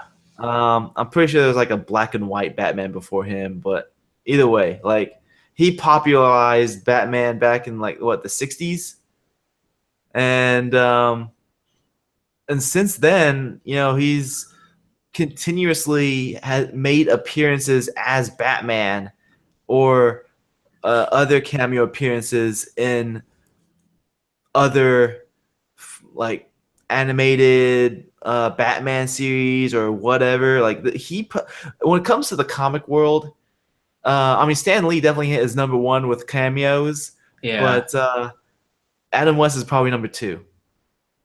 Like he's been in a lot of the animated series. Like he was like the Grey Ghost in the '90s animated series. That was basically a cameo of him.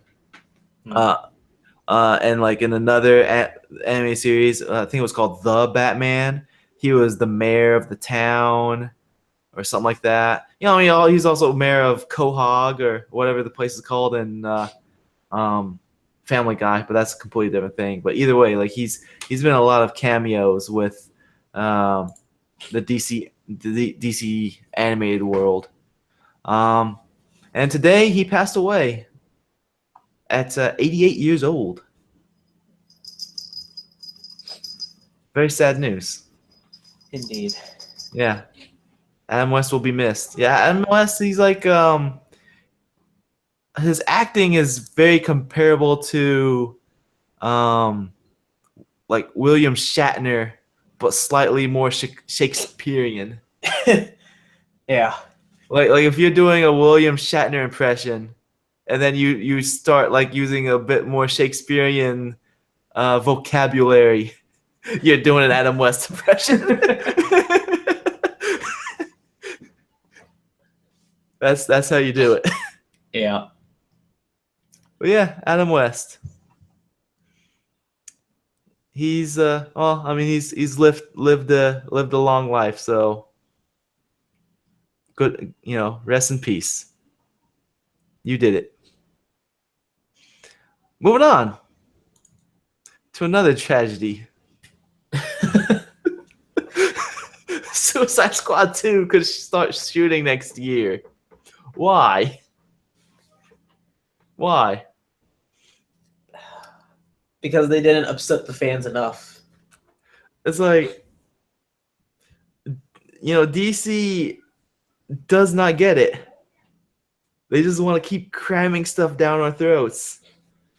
It's like, oh, this Suicide Squad movie is terrible.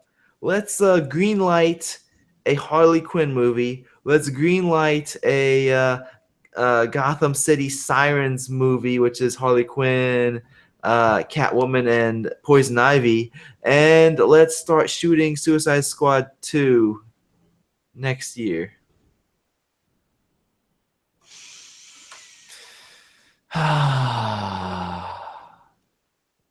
Black Panther teaser trailer. Yay, something on a high note. Yes. Something good from the comic world. Black Panther's teaser trailer. So this is just the teaser trailer. Not even like this is not even trailer number 1. This is teaser trailer. Well, I think all And this- trailers should be teasers because it's come to the point where trailers are just like, here's a condensed version of the whole movie.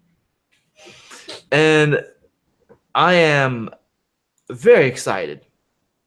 This looks very good.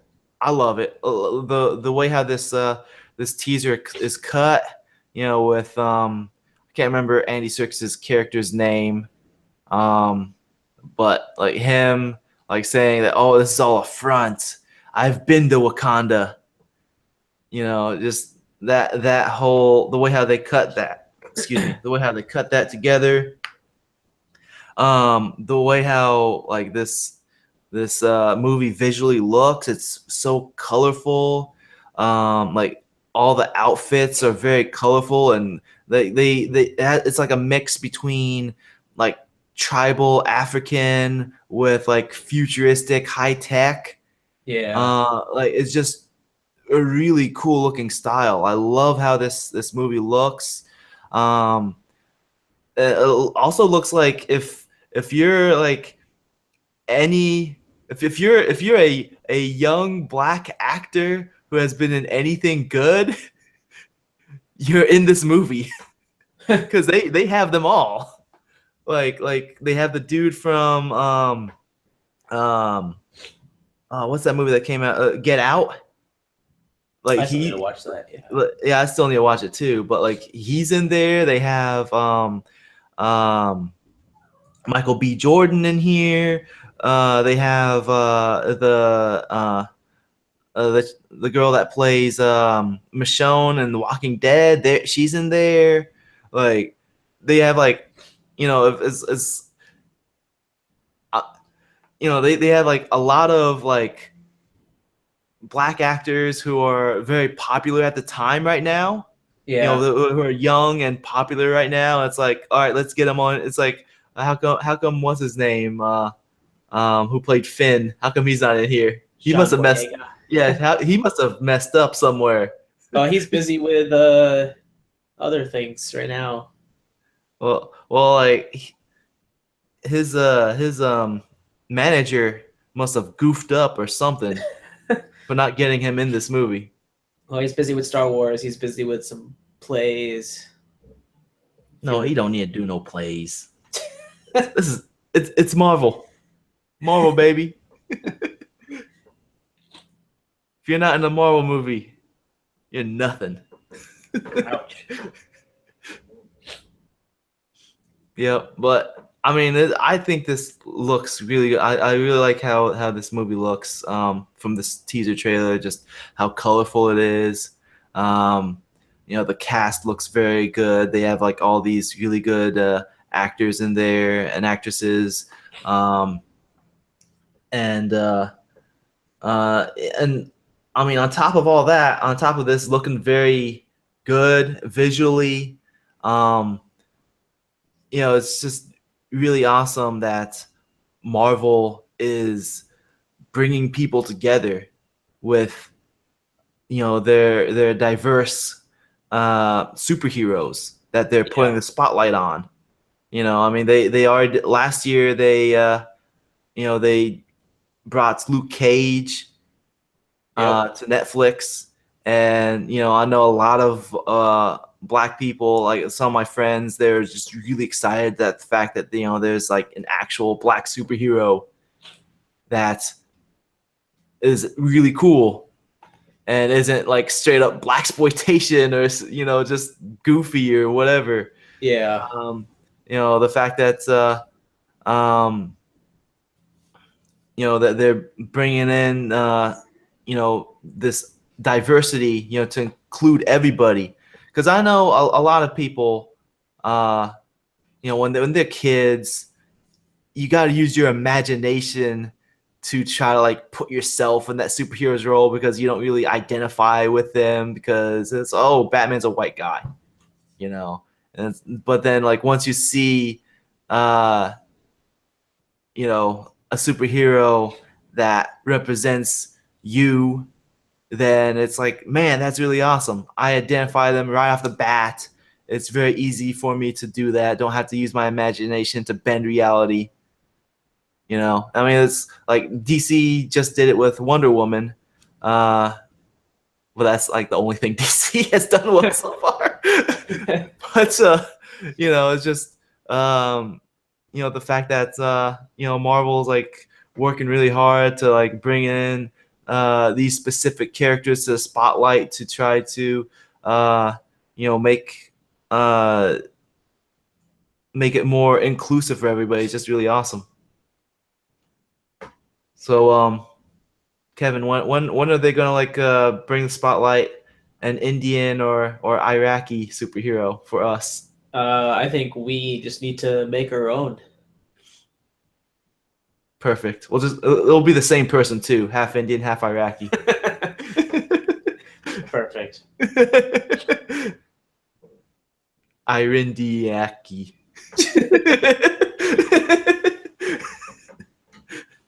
Nailed it. Yep. 100%. Yep. We did it. Well, yeah, I really love this. I mean, what are your thoughts? I know I was rambling on for a while. What are your thoughts on this? I think you pretty much covered all of my thoughts too. Like I saw the trailer and it looks really exciting. I'm excited to see it. Yeah. What's that dude's name again? Martin Freeman. Yeah, Martin Freeman. Like he was in Civil War, right? For like a second. Yeah, he was in Civil War. Possibly, I don't remember. Yeah, because I remember he was when they had Bucky locked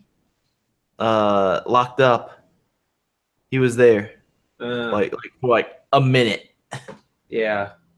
And I was wondering why they brought him in for like just a minute or two in the movie. It's like he has to have like a bigger purpose, and it looks like he's gonna be a bigger character in this movie.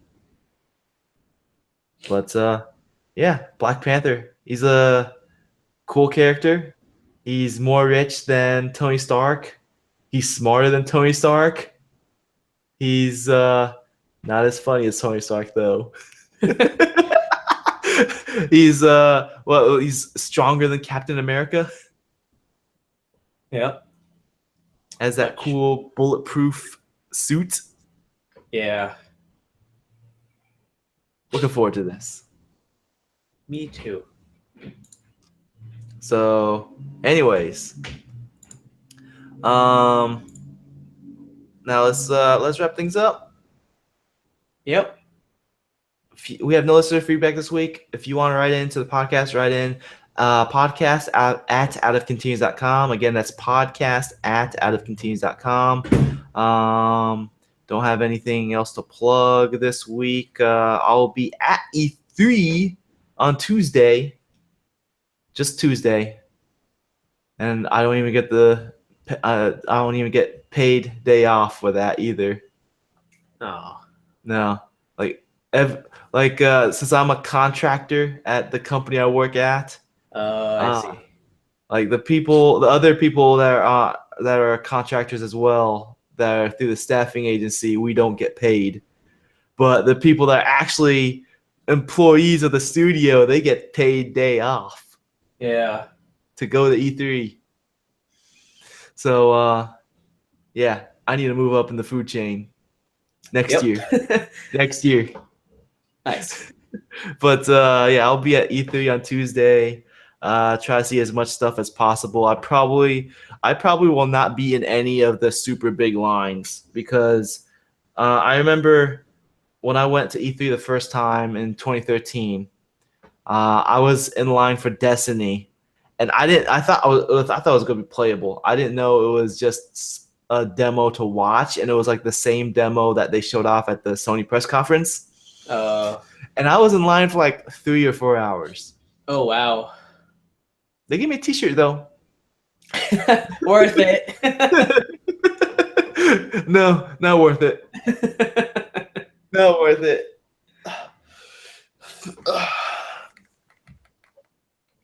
I guess I was mad.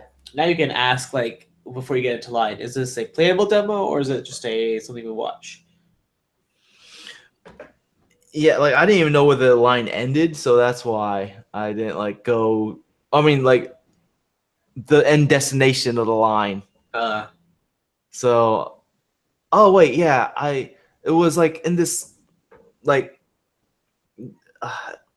man-made hallway, like this cardboard hallway, because like it was the theater that they also built was next to it as well. So I didn't want to go in there and look like I'm trying to cut the line. Yeah. So that's why. Yeah, but either way, I'll be at E3 this year, and like everyone else, I'm gonna watch the press conferences online.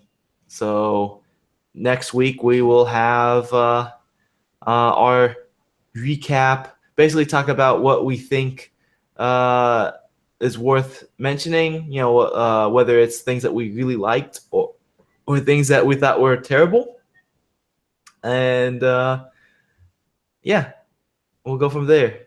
We'll recap at the end of the week. Kevin, do you think you're gonna be joining us? I will definitely try. I think since most of the press conferences are this weekend, I should be able to watch them all. Okay. And if anything, I'll try catching up on them if I don't get to watch them live. All right. Yeah, I should be able to do next weekend. Yeah. Anyways. Neighbors. Anyways, if you enjoy what you've been hearing, you can support us by liking us on Facebook. You can follow us on Twitter, leave an iTunes review, subscribe to the Google Play Music, or contact by email. That's podcast@AfterNews.com. Subscribe to the YouTube channel. It's youtube.com/AfterNews. All those things I just said, they can be found on the website. That's www.afternews.com. You can also give me a tweet. I am at SayedStafa. That's at SayedStafa. And I'd like to thank my guest host for joining me today, Kevin. Thank you, Stafa. And I am, with that said, I'm Stafa. And if you're watching this on YouTube, there's an icon on my face with the Attica Tees logo. Click on that to subscribe. Click over here for last week's video. And click over here for the week before that. Bye.